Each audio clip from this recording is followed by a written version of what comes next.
Bab 328. Orang yang dipenjara. Saat berbicara, Erikin menoleh ke belakang tanpa sadar. Kebetulan kedua orang itu juga melihat Erikin. Mata mereka bertemu, keduanya segera menoleh ke samping.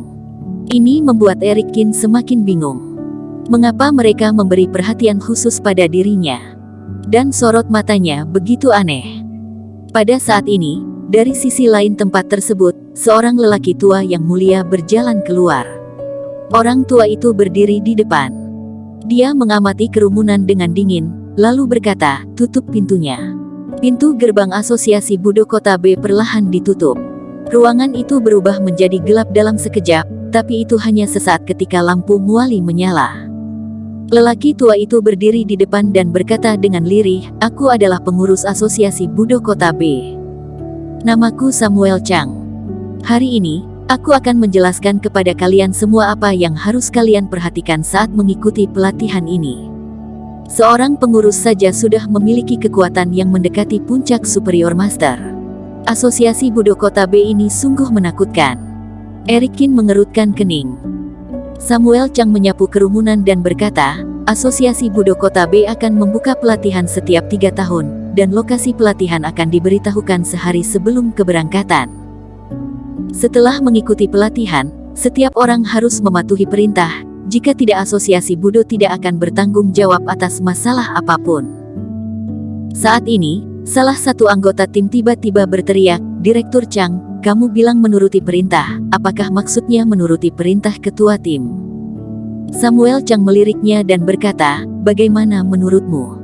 Anggota tim itu melanjutkan, "Tapi menurut aku ini tidak adil. Misalnya, kali ini ketua tim adalah guru negara Zhou, Simon Zhou dan muridnya Jack Su juga akan berpartisipasi. Dengan begitu, bahkan jika semua sumber daya jatuh ke tangan Jack Su, kami tidak punya hak untuk menolak." Begitu ucapan ini keluar, banyak orang langsung setuju. Dan Jack Su pun menyipitkan matanya dan menatap anggota tim itu dengan dingin. Samuel Chang mengelus janggutnya pelan lalu berkata, "Jika kamu ingin mendapatkan lebih banyak sumber daya, gunakan saja kekuatanmu.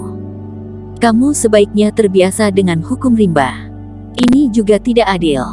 Anggota tersebut melanjutkan, "Bahkan kami semua yang ada di sini digabungkan pun bukanlah lawan dari guru negara Zhou, Simon Zhou." Samuel Chang menyipitkan matanya dan berkata dengan suara dingin, "Kamu terlalu banyak bicara. Aku sekarang mengumumkan bahwa kualifikasimu untuk mengikuti pelatihan telah dibatalkan." Wajah anggota tim itu berubah tiba-tiba. Dia buru-buru berkata, "Bukankah aku punya hak untuk bertanya?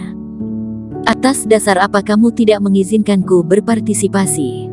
Erikin mengerutkan kening. Dia menghela napas. Burung gagak di semua dunia ini sama hitamnya. Sepertinya asosiasi Budo Kota B juga tidak sekuat yang dibayangkan. Chelen Yu menggelengkan kepalanya dan berkata, "Kamu salah. Samuel Chang justru sedang melindungi anggota ini." Melindungi? Erikin sedikit terkejut, tapi dia segera mengerti. Jika anggota ini tidak dikeluarkan dari tim, maka setelah dia memasuki pelatihan, dia pasti akan diincar oleh Jack Su.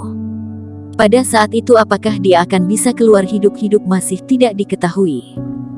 Meskipun anggota tersebut berteriak hingga parau, dia tetap tidak bisa mengubah apapun.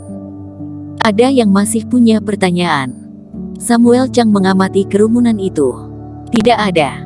Semua orang menjawab berbarengan. Samuel Chang mengangguk, lalu berkata, "Persiapkan diri kalian, kita berangkat besok."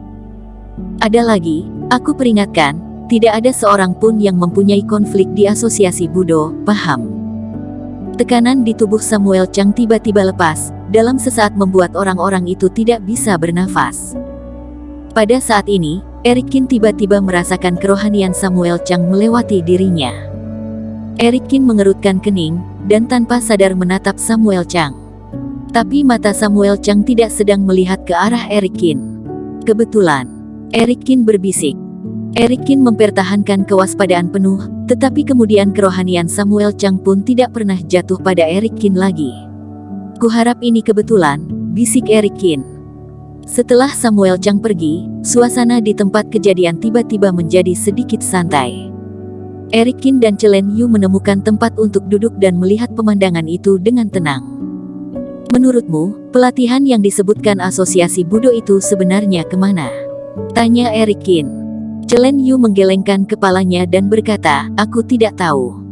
Tetapi menurut pengalaman tahun-tahun sebelumnya, pasti ada beberapa harta di tempat pelatihan, seperti tentara magis yang hebat, atau bahan-bahan langka.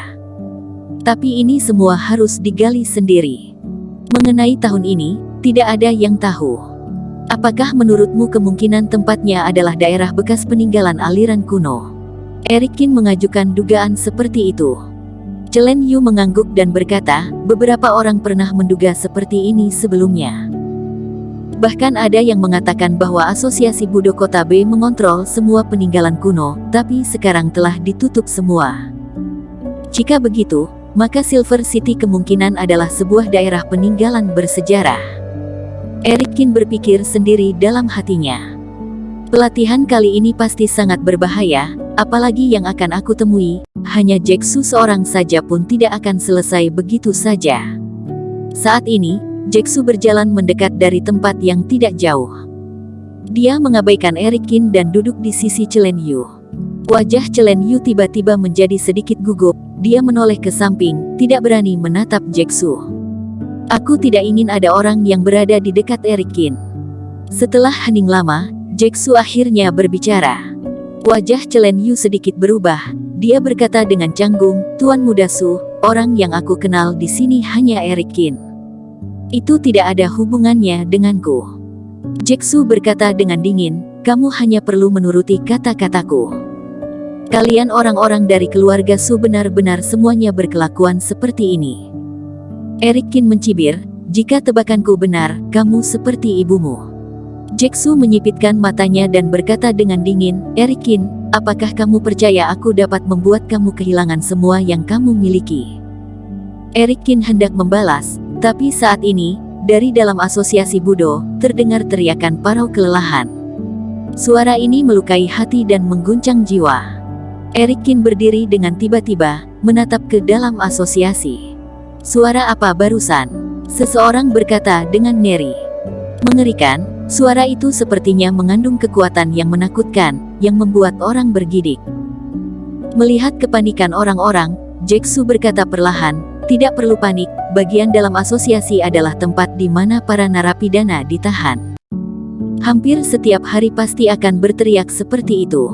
Betul. Teddy yang dikenal sebagai orang pertama di generasi muda ini juga mengangguk pelan. Katanya, suara ini berasal dari seorang master kelas atas. Waktu itu pihak asosiasi bekerja sama dengan para master dari seluruh dunia baru berhasil menahan orang itu. Kata-kata saudara Teng sangat benar. Richard Kiao dari Zhongyuan juga berdiri. Orang seperti ini tidak akan mengancam keselamatan kita, kan? Kata seseorang dengan ngeri. Jaeksu mendengus pelan dan berkata, lihatlah dirimu, apakah kamu takut? Deren Han berkata sambil tersenyum, jangan khawatir, semuanya. Tahanan ini telah ditahan selama beberapa tahun, dan asosiasi akan mengkonsolidasikan penjara setiap tahun, jadi tidak akan menjadi ancaman bagi kita semua. Bersambung.